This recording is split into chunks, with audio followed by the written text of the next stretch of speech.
Hello everyone, PPFB back with a new video for the current arena season, Shifting Balance 2. Hopefully in time to help with your arena grind. There's about 10 days plus left. I haven't been making videos as the past 3 seasons had the same meta and did not require a new video. And the current meta took quite a while for me to figure out. So this was the previous seasons. It was the Burning Spice, golden cheese, dark cacao, wheat snapdragon com, I believe. Oh, it's a bit laggy. Yeah, it's the same com. And oh, yeah, same com again. So first thing first, I would like to advise to those people that haven't been lucky enough to pull a Shadowmilk, it is not really possible to aim for Grandmaster right now, as all relevant comps have Shadowmilk at its core. Okay, so let's start. There are two variations of comps this season. I'll call them 221 and 122. So 221 is the standard comp, this in particular, with dark cacao, burning spice, Shadowmilk, golden cheese, and snapdragon.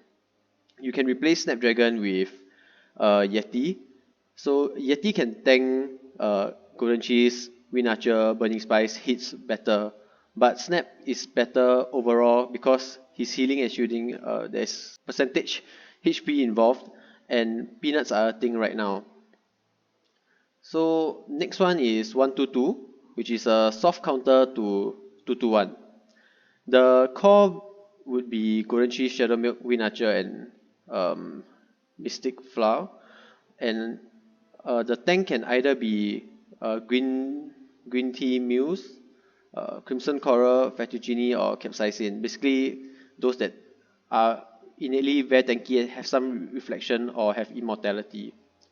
In my opinion, it works best with crimson coral as it also counters the green tea muse version. And reason why I use the term soft counter is because the battles are now more highly dependent on stats and how the com is built rather than like the types of com itself. Okay, so let's look at the com I'm spamming this season. It'll be the Yeti variation of 221. And note that it is almost impossible to achieve a 100% win rate outside of Grandmaster 1 where you cannot memorize what your opponents are running. But I feel that this com covers the most bases. First thing is treasures. You're gonna run standard, insignia, watch, and vow. For your Yeti, you just want a 2-second start, so it's 32. I think it's 32% cooldown. Basically, once you achieve 32%, you can start replacing your chocolates with raspberries.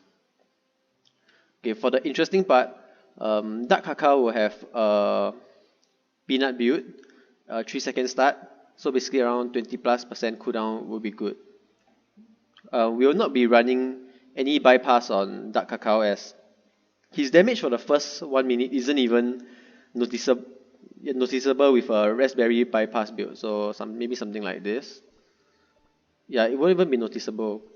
So we want to treat him more like a tank.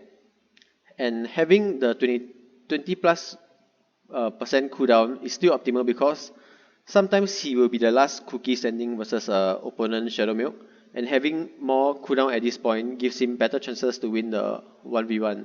I will showcase this in a battle later. Okay, next one I want to go into Golden Cheese first.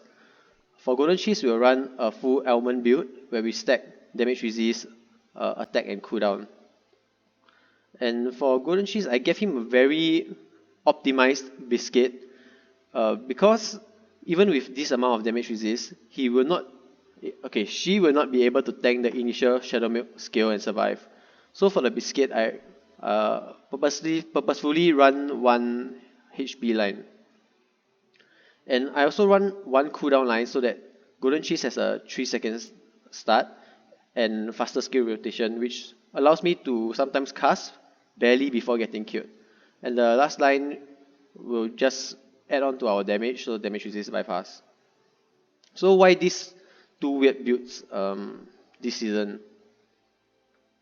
So dark cacao and golden cheese have different bulky stats in damage resist and HP, making opponents target golden cheese first, which we will want her to die first because it procs Val, which is crucial in reducing enemies' attack. And because of this weird split in builds, people who blindly stack bypass on all their cookies cannot burst through our dark cacao, and people who have no bypass and stack maybe attack have trouble sniping our golden cheese.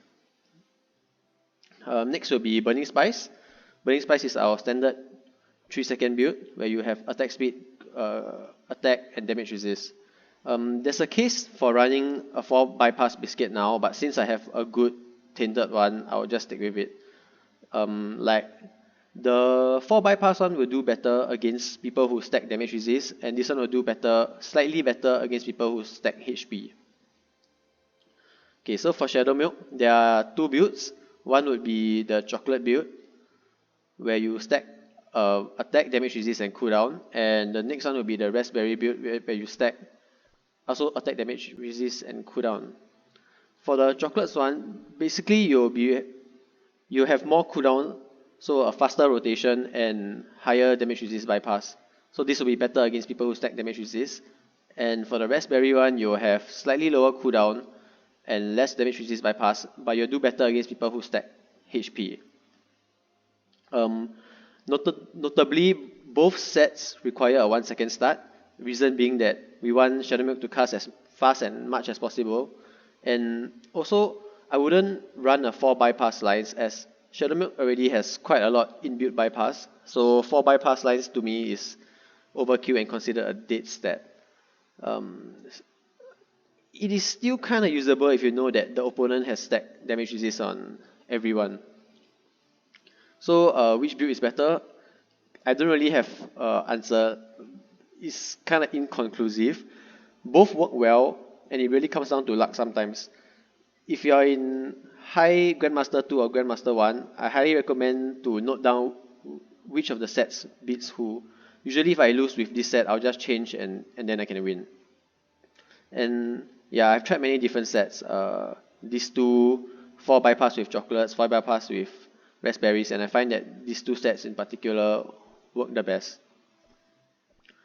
Okay, now let's get into the battles, and also note that towards the end, I cut the video as the battles were getting repetitive, and I wanted to find some that showcase different enemy teams, the 1-2 in particular, and also one where there's a scenario where Dark Cacao in our team was the last to survive. Okay.